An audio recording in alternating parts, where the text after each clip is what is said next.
नमस्कार मित्रांनो. तर शेतकरी ब्लॉगमध्ये आपलं स्वागत आहे मित्रांनो. पाहू शकतो मी आपले सारे पडलेले आहेत, पाहू शकतो तुम्ही. तर आपण एक एक पट्ट्यांचं तुम्हाला दाखवतो मित्रांनो. ही एक छोटी पट्टी आहे, याच्यात आपण वाटाणा पेरलेला आहे मित्रांनो.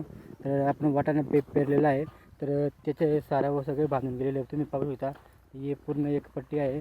इथं आपलं ही मस्तपैकी झाड आहे, झाडाखाली मस्त आपण जेवण बिवण केलं होता. आणि पाहू शकतो तुम्ही पाण्याची बॉटल आहे, तसंच आपला जेवणाचा डब्बा आहे. तर अशा पद्धतीने आपला ही एक पट्टी आहे मित्रांनो. याच्यात पण आपण हरभरा पेरणी केलेलं आहे, याच्यातलं पण पूर्ण सारे बांधले गेलेले मित्रांनो, पाहू शकता तुम्ही.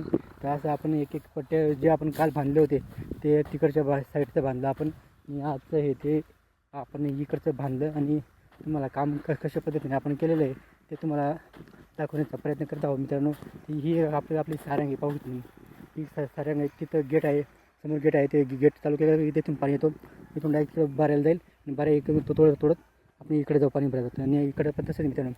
एक सारंग आहे, ते दुसरी सारंग आहे मित्रांनो. याच्या पण पूर्ण सारे बांधले गेले, पाहू शकतो तुम्ही. तिकडं गेट आहे, तिकडं पाणी इकडं असं जाईल. तर अशा पद्धतीने आपण रात्री पाणी भरण्यासाठी येणार आहे मित्रांनो. आणि पूर्ण सारे बांधले गेलेले आहेत.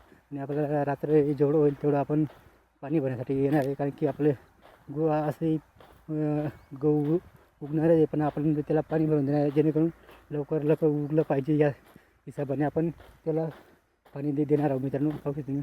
हा एक वावर आहे, पाहू नाही, एक पट्टी मित्रांनो पाहू शकता.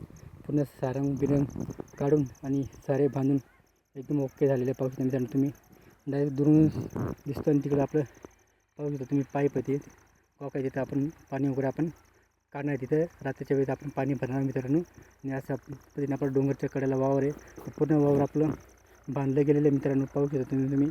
जे काम आपलं बाकी होतं ते पूर्ण फायनल झालेलं आहे मित्रांनो. व्हिडिओ आवडला तर लाईक शेअर कमेंट करा आणि चॅनल सबस्क्राईब करा. जय जवान जय किसान मित्रांनो.